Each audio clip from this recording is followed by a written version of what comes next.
Batmış Atlantida adası ilk dəfə Yunan filosofu Platonun miladdan əvvəl 330-cu ildə yazdığı Timos və Kritias adlı iki dialoqunda qeyd olunub. Atlantida Yunan dilində Atlas adası deməkdir.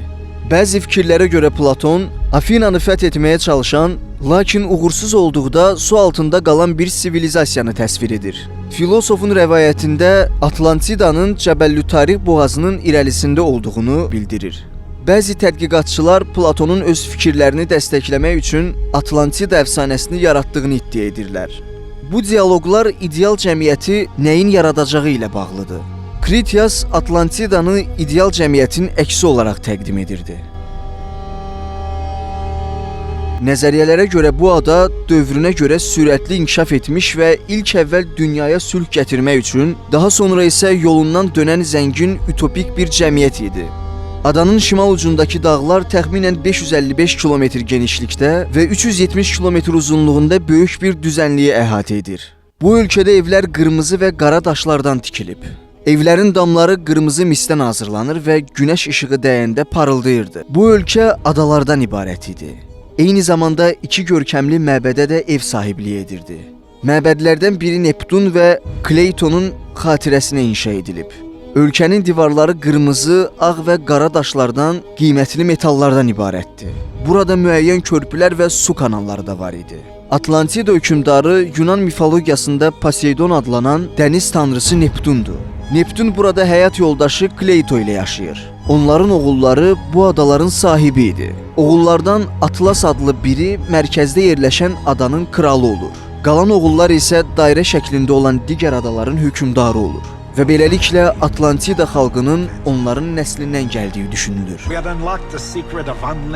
Platonun yazılarında da Atlantidanın bir-biri ilə kəsişən bir neçə adadan ibarət olduğu yazılır. Ortada su kanalı ilə əhatə olunmuş bir ada var. Bu su kanalı da dairəvi ada ilə əhatə olunub. Bir-biri ilə iç-içə 9 su və 9 dairə torpaq sahəsi var. Hekayələrə görə Atlantidalılar bütün Qərbi Aralıq dənizini və Cənubi Avropanı fəth edir və insanları kölə olaraq istifadə edirlər. Nəhayət Afinalılar Atlantidalılara qarşı müqavimətə başlayır və bu müqavimətlə qalib gəlirlər. Atlantidalılar məğlub olduqdan sonra adaları bir gecədə zəlzələ nəticəsində batır və bu sivilizasiya sonsuza qədər yox olur.